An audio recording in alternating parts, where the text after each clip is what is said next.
Okay. Rabbi Ken Green.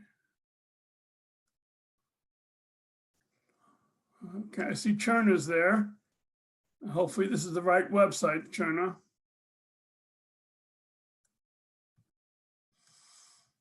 Hi, Cherna, have you gone to any of the classes beforehand, before this one?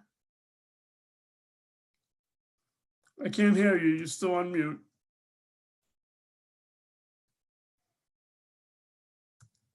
Muted. Yes. Have you gone to any Monday morning classes before? Monday morning, no, not Monday morning. I'm trying to find out. I want to make sure I'm at the right place. Oh, well. I know Tammy sent out this link, but that doesn't mean I'm at the right place. Uh-huh. Let's see, do I'm I? hoping one of the people, will show up. Yeah, I don't have, Okay, Rabbi's, okay, that's Rabbi Green, Ken Green. Rabbi's on rotation. Oh, Yeah, okay, we're in the right place. Hi, Ken. okay. All right, gotta go get something.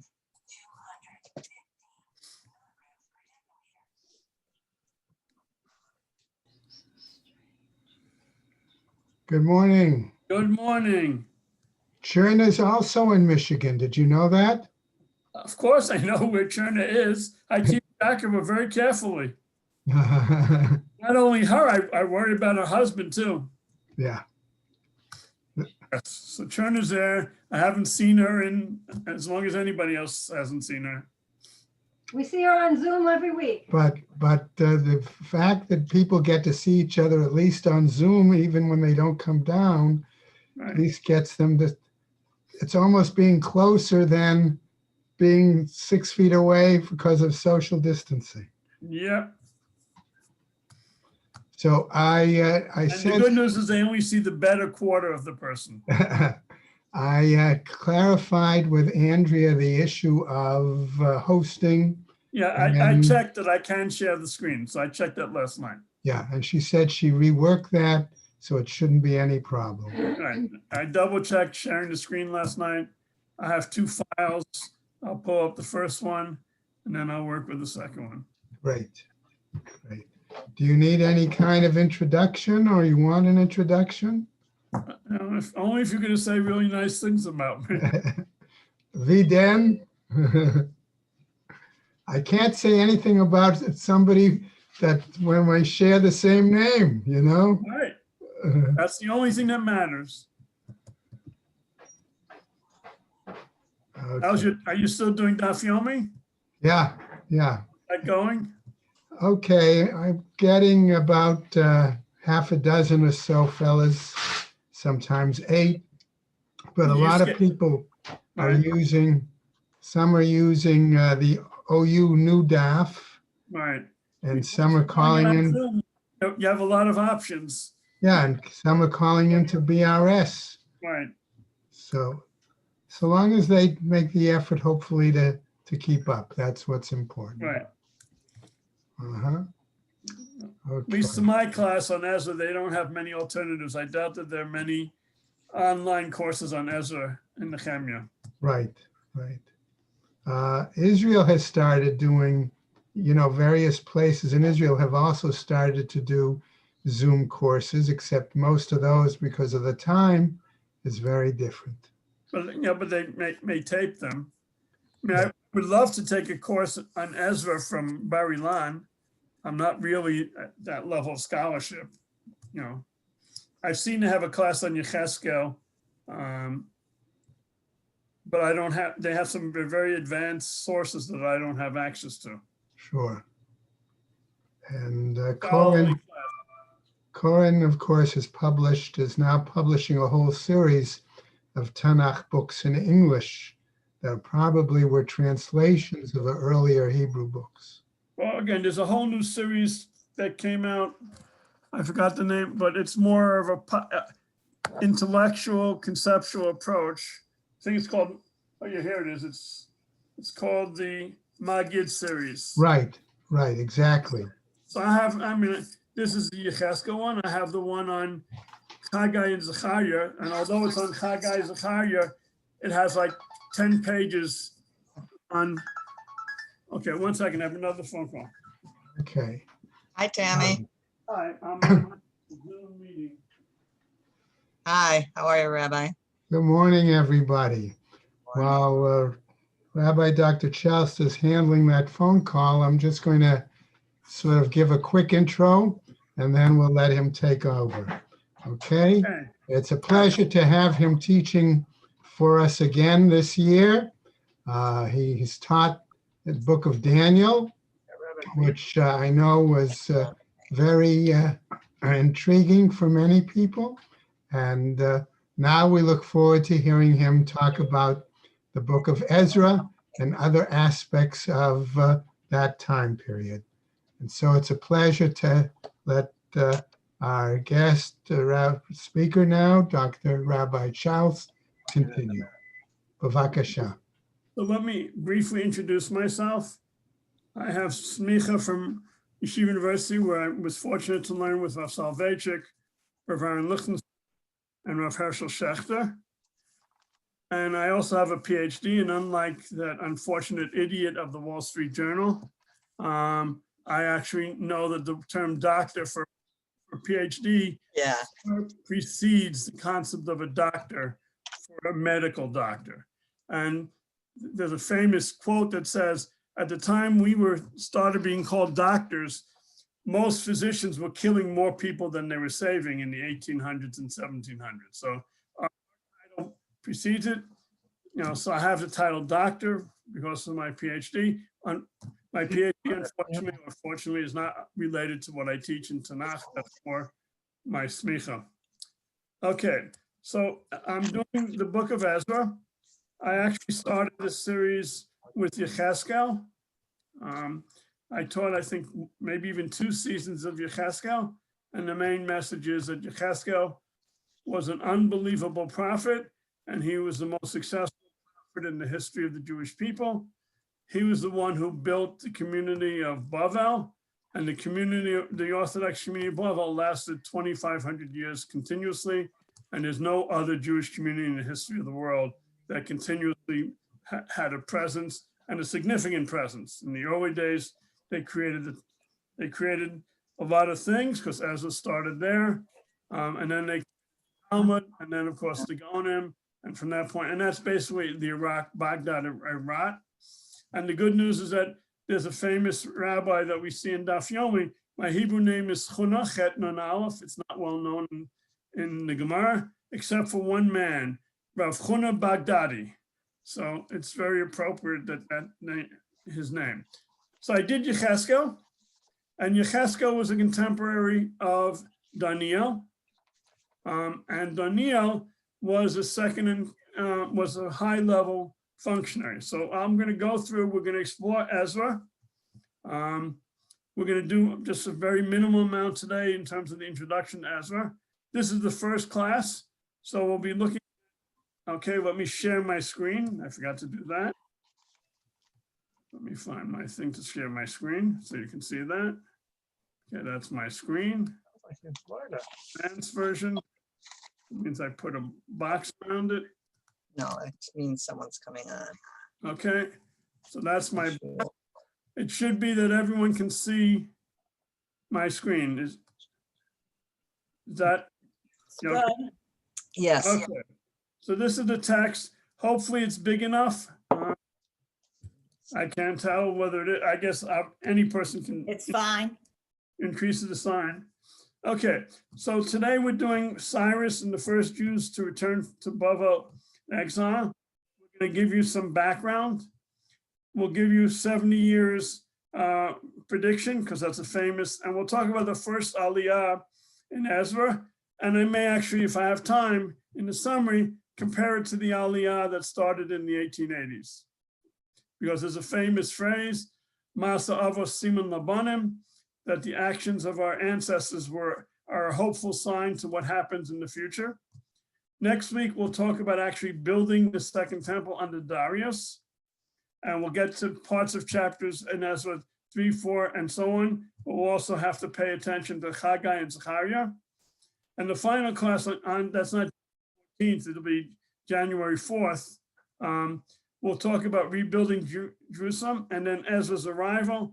And this won't be following the timing that Chazal sort of give, because we'll be following a more historical timing than Chazal. And Chazal have their reasons for why they have an alternative time range. Okay, so to give you some background, I'm not going to go through most of this, but Rabbi Chaim Angel has a wonderful book out of the Mossad, the Maggid series. His book is about Haggai and Zechariah, and Malachi, but he has 5 to 10 pages on Ezra, and he put together this picture of a phrase to give you people an understanding. So one of the things that's not obvious when you learn Tanakh, any parts of Tanakh, you don't necessarily put them side by side. Yirmiyahu, Yechezkel, and Daniel overlapped in their living. They lived at the same time. They all lived during the time period of Nebuchadnezzar. They were all there when Nebuchadnezzar came to power. They were at different ages. Yechezkel was the oldest. Yirmiyahu was the oldest. Yechezkel was the second oldest, and Daniel was a teenager. And that was around 605, 18 years before the destruction of the Beis Hamikdash. Then Ezra comes along, and that starts with Cyrus the Great. He in the first 2 years of Cyrus the Great, and then the further chapters of Ezra, when they start talking about building the temple, you have Haggai and Zechariah, and the two leaders of the Jewish people called Zerubbabel and Yehoshua, or Yeshua. And then Ezra goes on, and we deal briefly with Achashverosh, and he writes a letter protesting the construction of the temple and also the construction of Jerusalem.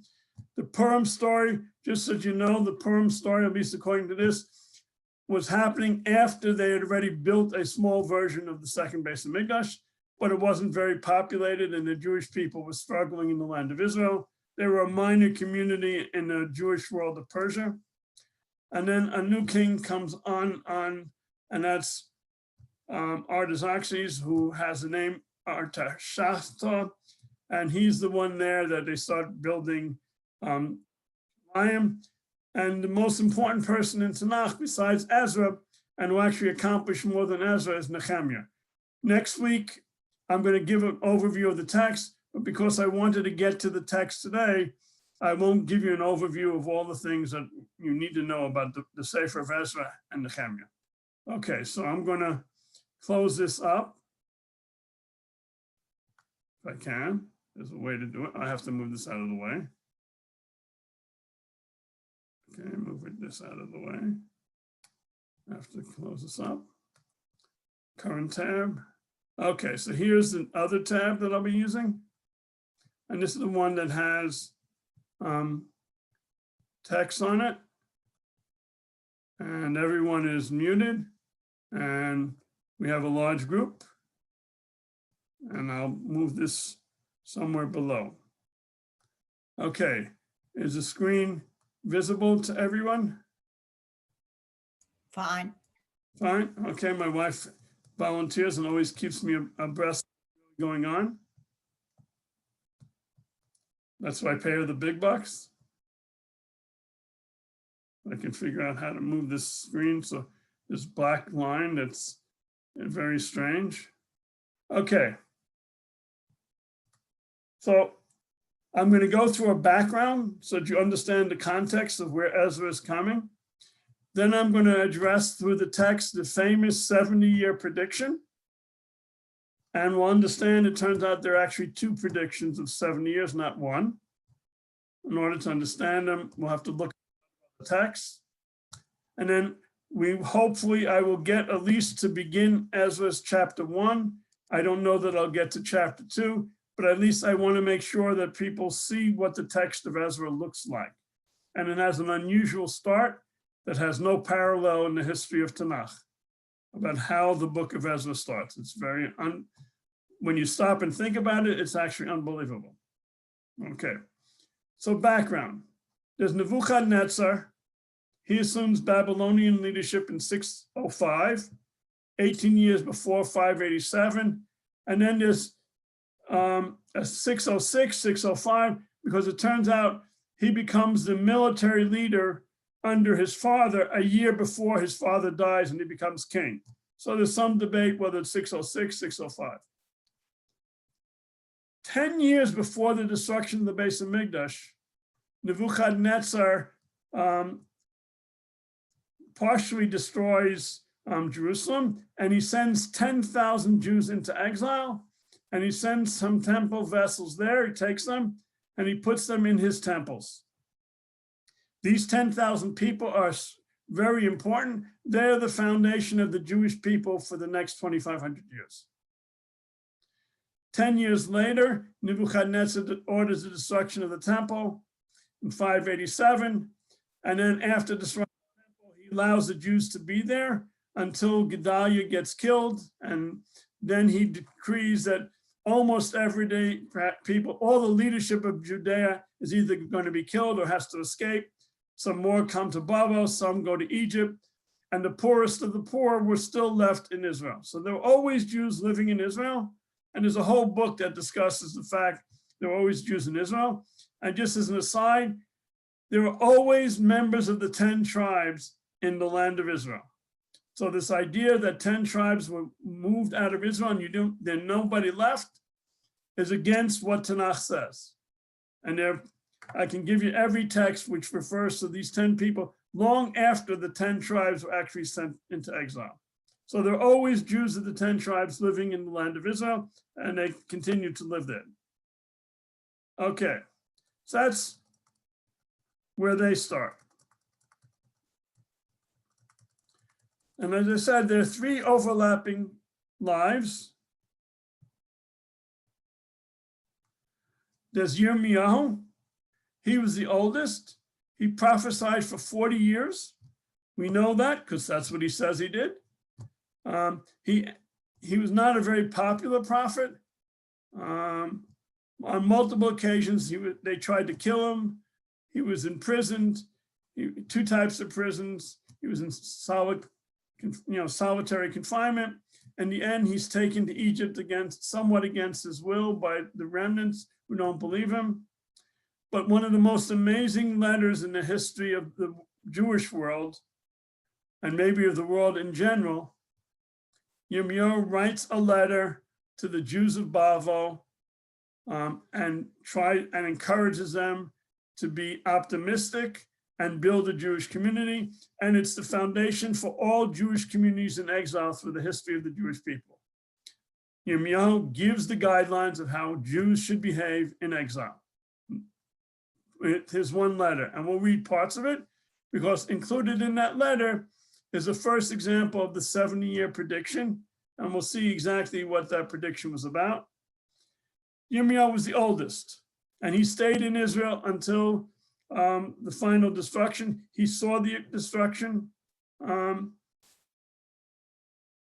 in person. That's why he wrote Eicha. So he had a personal experience. He saw the predictions of it. Unfortunately, Yirmiyahu saw the destruction of the temple multiple times because he saw it in multiple visions before it actually happened. And then he had to live through it when it actually happened. So it was a really frightening experience for him over his life to essentially see deja vu, the temple being destroyed repeatedly, because that was what his nevuahs were about. Yechezkel, as I said, 10 years before the temple was destroyed, 10,000 Jews were exiled to Bavel. That's in the text, it's in Tanakh. It's mentioned in 2 locations. One of them is in Divrei HaYomim, and one is Malachim. Yechezkel has visions of the fall of Yerushalayim. He has an anticipation of the fall of destruction of the temple. And in some sense, the text says that God brings him by the hair and has him watch what happens in Yerushalayim and how bad Yerushalayim was. His main message was the Jews of Bavel were the good ones. They are the future of the Jewish people. The Jews in the land of Jerusalem were the not good people, and don't lose sight of that. And most importantly, at the end of Yechezkel, there's a section that nobody understands. and Yechezkel wanted to make sure that nobody really fully understand it. And there's a vision of a future temple. And he has chapter after chapter measuring the temple. And he has it like a video where he walks through the temple and it describes what he sees. He also has a section where he divides up the future land of Israel, and the boundaries he gives are very different from the boundaries that we have in the original Nach, and that leads to major, major questions. That's Yechezkel. We don't know anything about him in terms of Nebuchadnezzar. We don't see any interaction, but we do have Daniel. Daniel was probably a decade younger than Yechezkel, because we know he was a teenager when he arrived in Bavel. How do we know his approximate age? Because the group of teenagers that were brought to Bavel by Nebuchadnezzar from all over the world was spent to a special educational program, like the Rhodes Scholars. And they went to this education program, these teenagers from all over the world, and they were to be educated to become leaders of and representatives of the people and be high-level functionaries in the Babylonian court.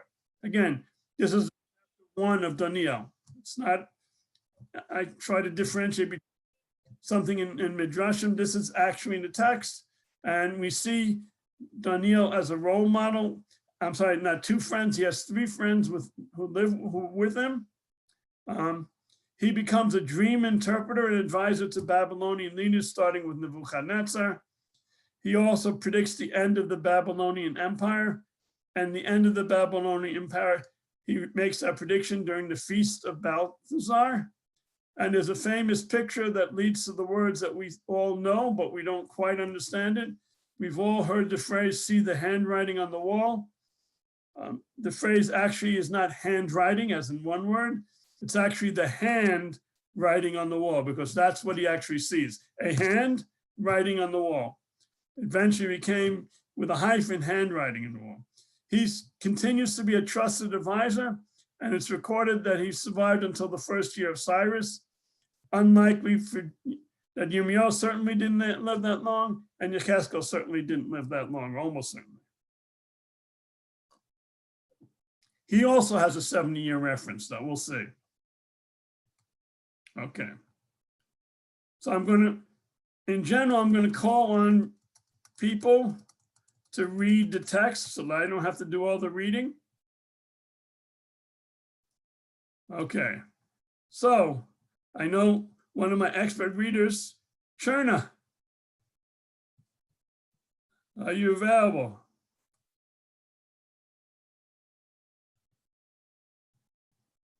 You have to unmute.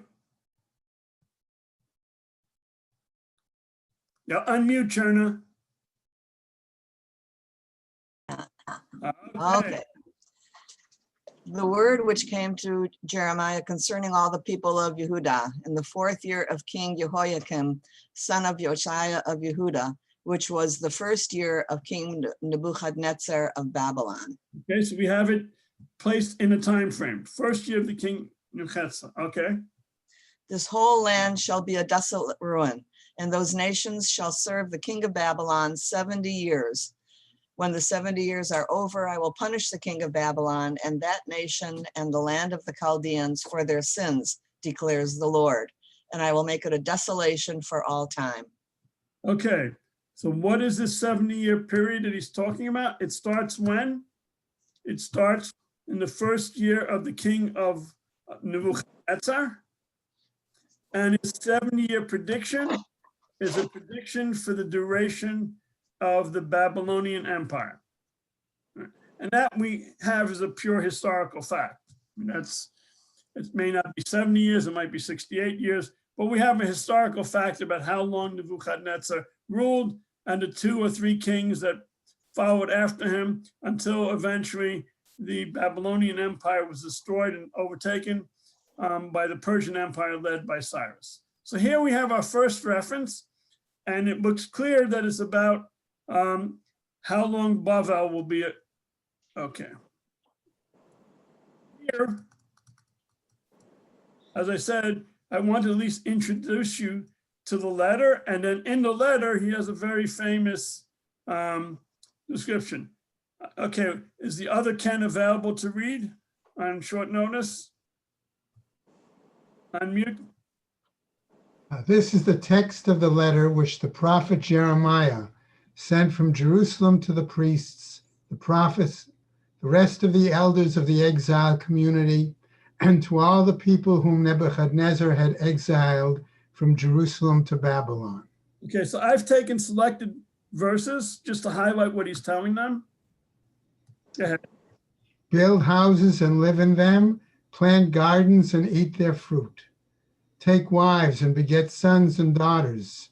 Take wives for your sons and give your daughters to husbands, that they may bear sons and daughters. Multiply there, do not decrease, and seek the welfare of the city to which I have exiled you, and pray to the Lord in its behalf, for in its prosperity you shall prosper. Okay, so that's the famous statement that governs the general statement that we do, that we make a Mishaberach on behalf of the country that we're living in and the leadership in which we live in. And that comes directly from Yirmiyahu. It's, as clear as you can possibly say. And he also talks about building a solid community in exile. Now, he envisioned people returning, and then here's one of the final statements about the people. Go ahead. Thus said the Lord, when Babylon's 70 years are over, I will take note of you, and I will fulfill to you my promise of favor, to bring you back to this place. For I am mindful of the plans I have made concerning you, declares the Lord, plans for your welfare, not for disaster, to give you a hopeful future. When you call to me and come and pray to me, I will give heed to you. Okay, so this is Yirmiyahu. He mentions the 70 years. It looks like it refers to when the Jews, at the end of 70 years, the Jews are going to come back to the land of Israel, and that God is going to give them that opportunity because he wants them to be hopeful about the future. And then talks about prayer. Okay, so that's Yirmiyahu's prophecy.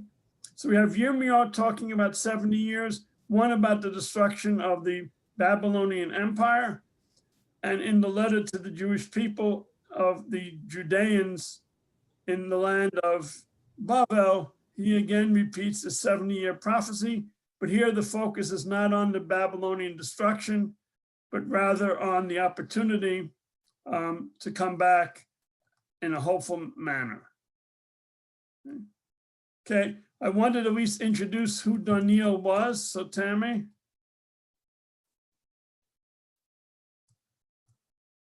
In the year, the king spoke of them, and of them all, none were equal to Daniel, Hananiah, Mishael, and Azariah. So these entered the king's service. Whenever the king put a question to them requiring wisdom and understanding, he found them to be 10 times better than all the magicians and exorcists throughout his realm. Daniel was there until the first year of the king Cyrus. Okay, so understand, Daniel was high up in the advisory panel. He served as Secretary of State, Secretary of Finance, who knows what jobs he has, but he was always around the kings. That means he was giving advice. He may have talked about what the future might hold, but he was there, including he was there in the first year of the king of Cyrus. So when the king of Cyrus in his first year takes action, Daniel's whispering in his ear certain things. Now, what did Daniel say? In the first year of Darius, should I read that? Yeah. In the first year of Darius, son of Ahasuerus, of Median descent, who was made king over the kingdom of the Chaldeans. 2. In the first year of his reign, I, Daniel, consulted the books concerning the number of years that, according to the word of the Lord, that had come to Yirmiyahu the prophet, were to be the term of Yerushalayim's desolation, 70 years. I turned my face to the Lord God, devoting myself to prayer and supplication and fasting and sackcloth and ashes. Okay, leaving aside which Darius this is and which Achashverosh, understand there are multiple Dariuses, and my son Avishai explained to me that we have a concept, King George I, II. Up until 150 years ago, that concept didn't exist. It would be like having someone named Johnny Miller, and his grandchild is named Johnny Miller, and he's not called Johnny Miller II. He's just Johnny Miller. There were people named Darius, and the second Darius and the fourth Darius were not called Darius II. They weren't called Darius IV. They were called Darius. And the same thing was true. We know there was someone named Achashverosh, more than one of them as well. So it's unlikely. But what is the 7 years he's talking about? He's not talking about the Babylonian Empire. The term of Jerusalem's desolation will be for 70 years. Now, the Babylonian Empire began 17 years before the destruction of Jerusalem. 10 years before the Beis Hamikdash was destroyed and Jerusalem was destroyed, Jerusalem was conquered by Nebuchadnezzar, and that's why he sent 10,000 people in exile. But the city of Jerusalem was not desolate. It had a king, King Tzidkiyahu. So Daniel is talking about a very different 70 years. He's talking about the 7 years of desolation of Jerusalem. And we'll see there may be differences between the two. Okay.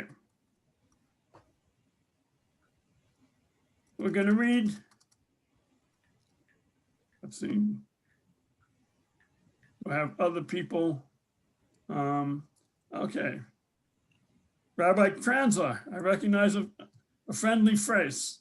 Okay, so Divrei Hayamim ends with the following chapter. I'm reading it, having it read, and you'll see for a reason why, and we'll come back to it eventually. Okay, Rabbi Kranzler. Okay, they burned the house of God and tore down the wall of Jerusalem, burned down all of its mansions and consigned all its precious objects to destruction. Those who survived the sword he exiled to Babylon, and they became his and his son's servants till the rise of the Persian Empire. Okay, now understand, this is the second group going into exile. 10 years earlier, there were 10,000 people. We don't know the size of this group that went into exile. And when did they go into exile? This is at the time of Beis Hamikdash destroyed. Okay. So this is the second group. The first group was 10 years earlier. Till the rise of Persian kingdom in fulfillment of the word of the Lord spoken by Jeremiah, until the land paid back its Sabbaths. As long as it lay desolate, it kept Sabbath till 70 years were completed. Okay, so here the 70 years is specifically talking about the land being desolate. Mm-hmm. Right? That's after the destruction. And the land was not desolate until the Beis Hamikdash was destroyed. There were people still living there. Okay, now go on. And in the first year of King Cyrus of Persia, when the word of the Lord spoken by Jeremiah was fulfilled, the Lord roused the spirit of King Cyrus of Persia to issue a proclamation throughout his realm by word of mouth and in writing as follows. Okay. I just want to take a step. Okay, let's see how you read this, Rabbi Kranzler. Thus said King Cyrus of Persia, the Lord God of heaven has given me all the kingdoms of the earth and has charged me with building him a house in Jerusalem, which is in Judah. Any one of you, of all his people, the Lord his God be with him and let him go up. Okay, and Rabbi Kranzler appropriately read it. This is a proclamation. It has to be read like a proclamation. There was also a letter. Okay, so this is the end of Divrei Hayamim. Okay, since you read it already, you might as well read it a second time. Okay. You want me to continue? Because you did it so great the first time. Thank you. In the first year of King Cyrus of Persia, when the word of the Lord spoken by Jeremiah was fulfilled, the the Lord roused the spirit of King Cyrus of Persia to issue a proclamation throughout his realm by word of mouth and in writing as follows. Thus said King Cyrus of Persia, the Lord God of heaven has given me all the kingdoms of the earth and has charged me with building him a house in Jerusalem, which is in Judah. Any one of you of all his people, may his God be with him, and let him go up to Jerusalem, that is in Judah, and build the house of the Lord God of Israel, the God that is in Jerusalem. Okay, not very different from the end of Divrei Hayamim. So for whatever reason where it was placed in Tanakh, the obvious place where Daniel should be, it should be right after Divrei Hayamim Beis, because Ezra picks up in the last chapters of Divrei Hayamim.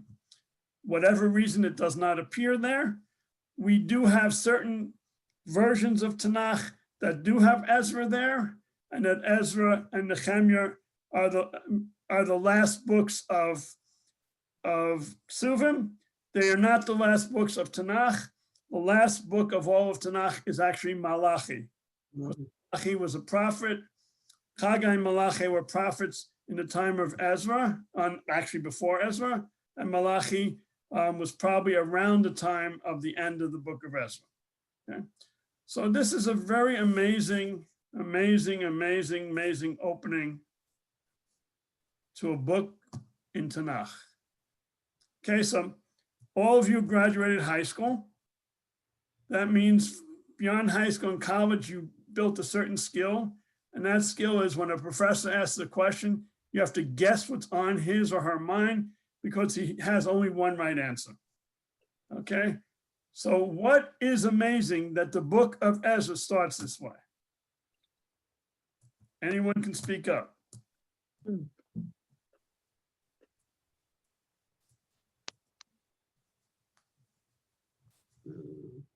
I think it's giving the power to the King Cyrus, as opposed to saying that Hashem is the cause of the return. Right. To say it in other words, who is the hero of this first chapter? King Cyrus.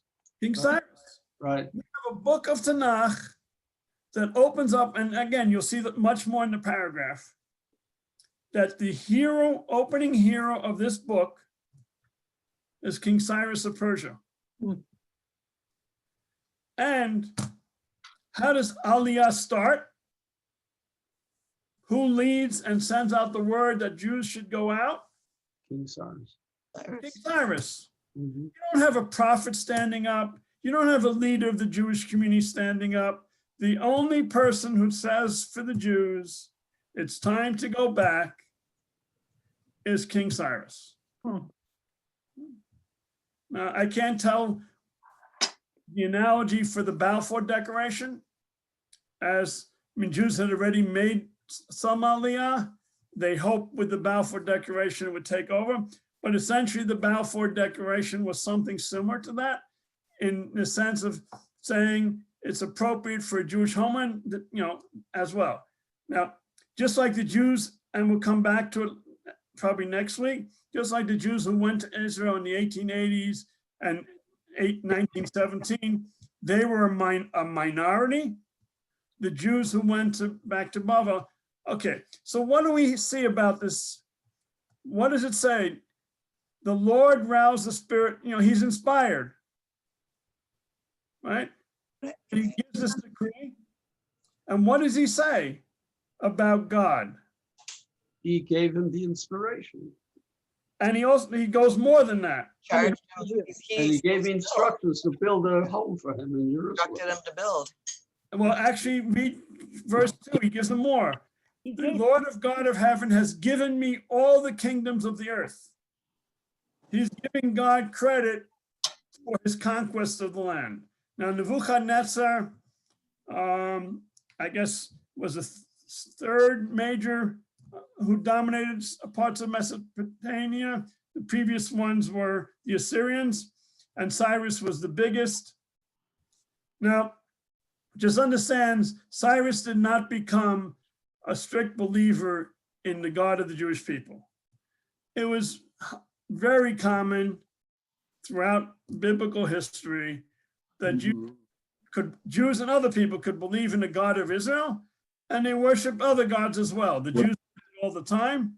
And we know Cyrus did not become a believer because we have lots and lots of records of what Cyrus believed and who he worshiped. Could I ask you a question? You may. Okay, I think you're actually getting to what I was going to ask, but was this, I mean, did he just wake up one morning and say, the God of Israel told me that I have to let them go back and build a temple? Or was there a gradual movement? What gave him the inspiration, in other words? Okay, so let's stop. And I didn't mention, maybe, I don't know if I mentioned it. Let's see it in Divrei Yamim if they say it. Let me see the end of Divrei Yamim. Okay, what does it say in verse 22 that we didn't see in this chapter? Word of the Lord speaking to Yirmiyahu. No, in verse 22. And in the first, Oh, yeah, that's 22. Yes, in the Oh, first, and the Lord roused the spirit of King Cyrus. this is not, as you said, it evolved over time. This happens right away. Yeah, Okay, understand. Okay, because I have other books that that I read. This idea of a new king changing something and reversing something that a previous king has done. Wow. I think we have that with presidents as well. and Yosef. Well, I'm talking about, okay, let's, in modern times. But the idea that a king would do something that reversed something that happened earlier in his first year was not uncommon. And we know that King Koresh, because we have his other records, built other temples around the world, recreated them. The most famous and detailed one, we don't have an external historical record of Yerushalayim, but we have an external historical record of a major temple in Egypt. So we know that that was his policy. And then again, who was around in his first year of rule? Does anyone know what we read? Daniel. Daniel. So you have Daniel hanging on as a Secretary of State or Secretary of Treasury, whatever he was. He survived multiple kings. There's no reason to believe his sole loyalty would have been to Bavel. So Koresh would have had him, and Koresh would have heard what Daniel had, and he might have known about the prophecies that had been made earlier. Of course. Okay, now what I didn't read for you is the earliest prophecies, and we're not going to get to it, to have on the next page. The earliest prophecies are actually by Yeshayahu. Yeshayahu was the first person to prophesy that there would be a King Cyrus who would eventually rule the world. He doesn't mention the date or the time. He does mention that he would be here. Okay, so we've made some idea. So hopefully that answers, Charlie, your question. It wasn't that over time it happened. This was percolating in the world. It was known. I don't know that the Jews publicized that the Babylonian Empire was going to be destroyed while they were there. I don't think they wanted to say that too loudly, that it would only last 70 years. But there was this prophecy that people knew. And then it was conveyed almost certainly by Daniel. And also the prophecy, as I said, started with Yeshayahu. There was a word out there that would be somebody. Okay, that's not the last time we see the word 70 years. Okay, there's a prophet named Zechariah. Okay, in the book of Ezra, there's an amazing thing. It's one of the few times we see in one book a reference to two other books, the books of Haggai and Zechariah. And we'll eventually get to what the role of Zechariah was. But this is what he said. And anyone, okay. Morty, are you up to reading? Who are you talking to? Morty Nyman.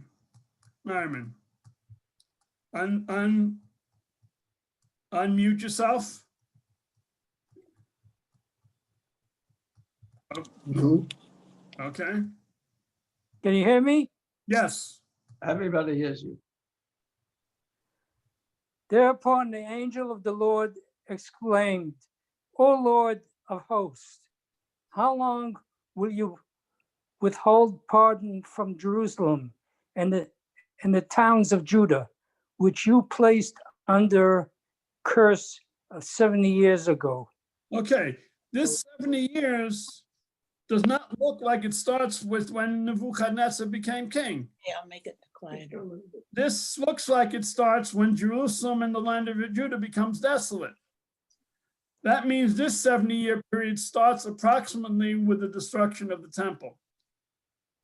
Is this okay or should I make it quieter? Okay? Read the next section. In the 4th year of King Darius, on the 4th day of the 9th month, Kislev, the word of the Lord came to Zechariah. When Betziel, Okay, whatever the names are. and Regem Melech and his men sent to entreat the favor of the Lord and to address the inquiry to the priest of the house of the Lord and to the prophets. Shall I weep and practice abundance in the 5th month? Okay, so this is the first Shuva. Okay? You're in Bavel. The Jews have been back in the land of Israel for decades. You keep Tisha B'Av. They're back there. They've already built part of the temple. Okay, verse 5. Say to all the people of the land and to the priests, when you fasted and lamented in the 5th and 7th month of these 70 years, did you fast for the benefit? Okay, so again, the 70 years he refers to is the 70 years that start. They wouldn't have started fasting until the temple was destroyed. They wouldn't have fasted when it was first breached. They would have begun. So we have a second 70-year prophecy that gets people confused. I'm not gonna. Here is again referring to what Cherner raised. This is Yeshayahu 100 years earlier, 170, 150 years before Koresh.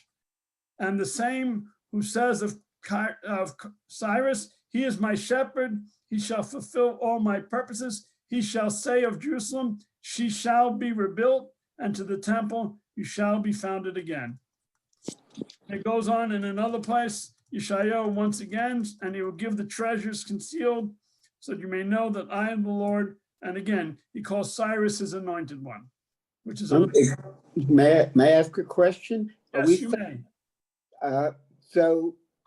This predates Cyrus Cyrus was he even born at that time? No, this is 150 years before. Well, and so that's quite remarkable. Right. Yep. That it was. This is Nevuah. Okay. If I was cynical, I would say the Nevuah was a generic Nevuah and somebody put the word Cyrus in later. But in any case, he's making his prophecy down the road. There would be a representative who would then say Jerusalem would be rebuilt. Be a Jewish leader leading it. It will be somebody who's his anointed one, and that will be Cyrus. By the way, Nebuchadnezzar was not called God's anointed one. He was called Eved Hashem, the servant of God. Amazing word that's used. And Tanakh generally praises Nebuchadnezzar. Chazal were horrified by that. And they say the most disgusting things you could possibly imagine about Nebuchadnezzar. There's only one problem. It's totally in conflict with what Tanakh says. All right, we can explain it if you want to. You can look to the book, the Encyclopedia of Jewish History, for at least a basic explanation. Thank you. Okay. Yes, so it is amazing that 150 years beforehand, he gives this prophecy. Okay, so obviously we're not gonna make too much progress. I've set my timer, so you'll hear my phone go off to remind me to wrap up. Okay, so we have two things. He has a word of mouth and in writing. This is a very important thing. A woman who wrote her dissertation in the 80s about Ezra, she makes an important observation about the importance of things being written down is a major theme throughout Ezra, including the Sefer Torah. That's to remind me to start wrapping up because I'm not good at remembering these things. And I remember Rabbi Green was very strong in making sure that I finished at 10 minutes beforehand, although there's no need to hand things out. Okay, he puts out this proclamation, you and all his people, let him go up. He said, Actually, you could go till 11 today. what? You can go till 11. There's no 11 o'clock class. Oh, nobody's chasing me out. Okay. So let me set another, oh, okay. I don't need to set another timer. The watch is in front of me. Okay. So he's giving an offer. Any one of you who wants to go up, let him go up and God will be with him in the house of the Lord and build the house of the Lord that is in Jerusalem. Okay, earlier he described God in Hebrew, as we say, Elokei Hashemayim, the God of the heavens. Again, if you go through the archaeological record and things like that, there's a difference between saying he's the God who controls the world versus the God of the heavens. Okay, so he doesn't attribute to God all the powers that can be. He doesn't control, and specifically with regards to building the house of the Lord in Jerusalem. Okay, so imagine this. He's issued this decree. It's exactly or approximately 70 years after the Babylonian Empire was destroyed. I'm sorry, it started, so the 70-year fulfillment is coming. Daniel knows about the 70-year thing, and the people might have known it. Okay, he's made this offer, like we have today. Anyone who wants to come make Aliyah to Eretz Yisrael, do it. Imagine in the 1880s, 1890s, 1920s, 1940s, 1960s, 70s. Pronouncements, anyone who wants to go, okay. But what happens in all these places? I need another reader, verse 4. I'll read. I have Dove. Or Brian. Verse 4. Yes. Okay, put my glasses on. Hold on.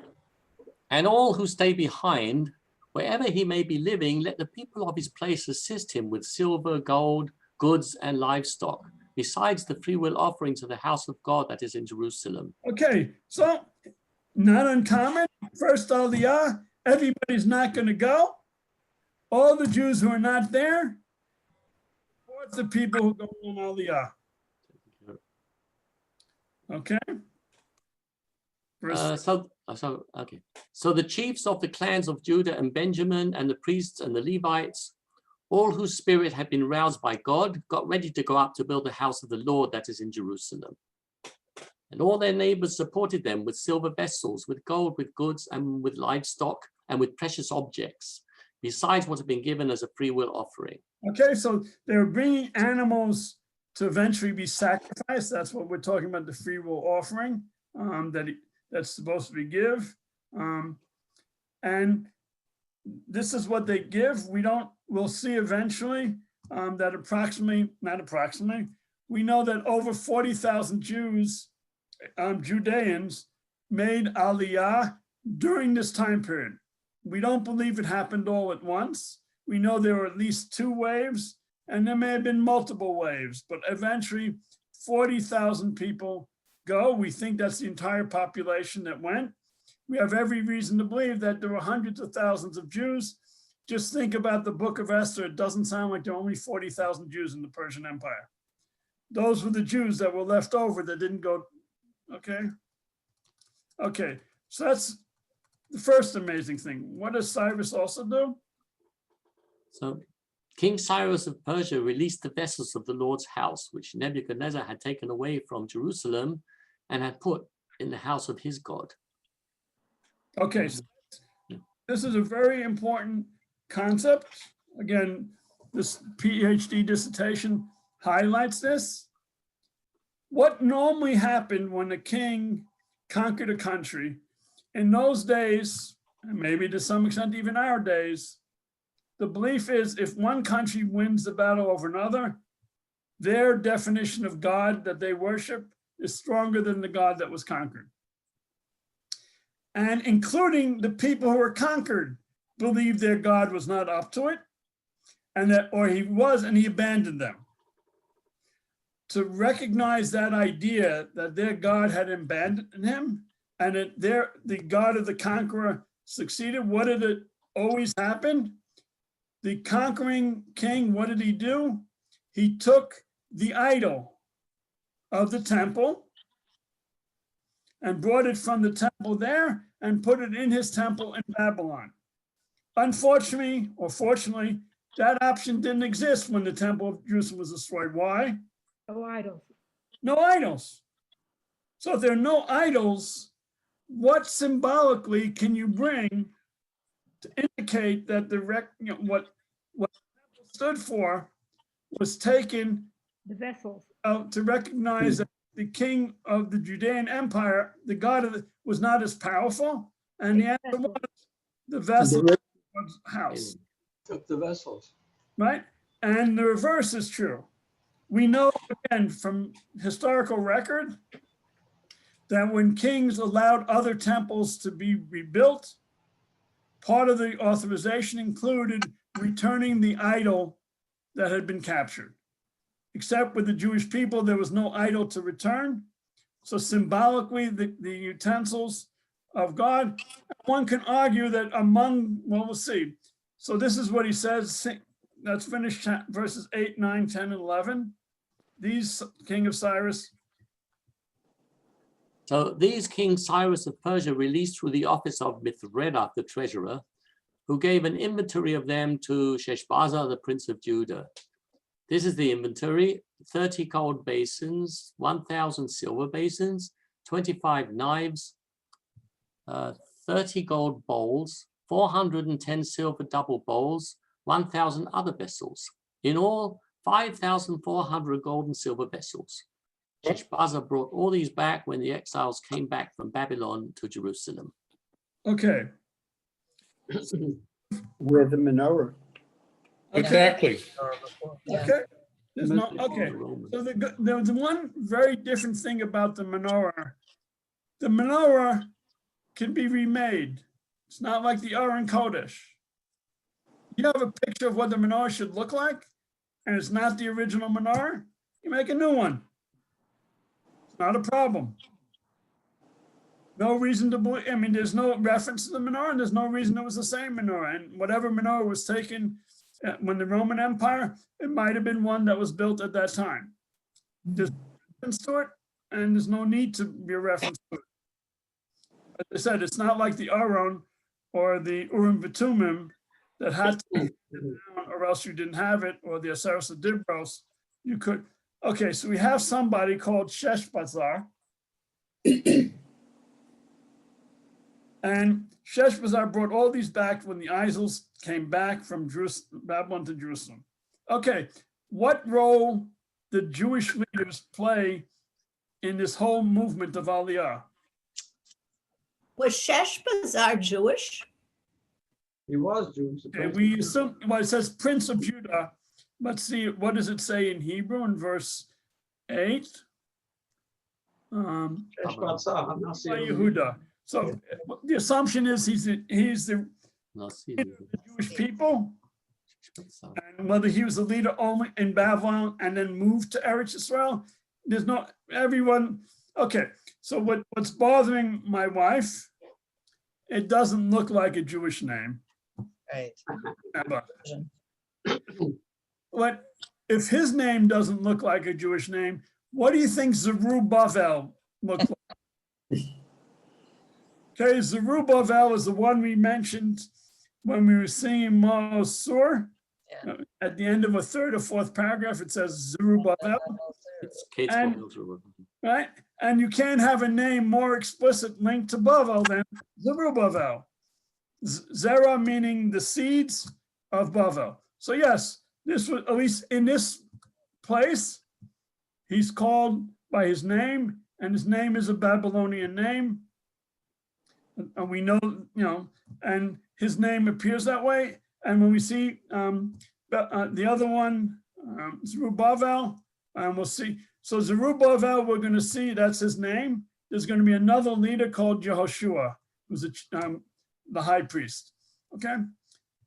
Nothing is being done by the Jewish people to lead us back. This is not an aliyah to Eretz Israel that's being led by the Jews. At least there's no leader. We'll see that, who goes up. Okay, so there is no leader other than Sheshbazzar. It doesn't look like Sheshbazzar's role was to lead the people. His job was to bring the gold and the silver that that the king gave him, Cyrus gave him. Okay, so what happens, or what do we know? What happens in chapter 2? Okay. I see a name, Ivan. Are you up to reading? Sure. Start at the beginning? Yeah, chapter 2. So that was all.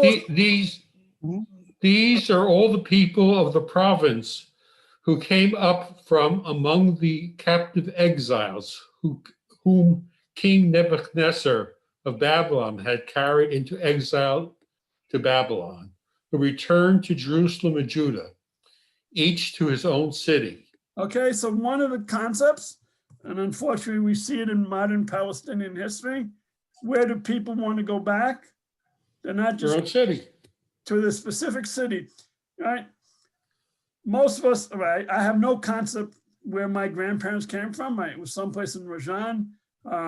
There might have been a little village that was 2 blocks long, Chelst, or Chelst actually in Polish, but I have no idea what village is. Okay, who came? First.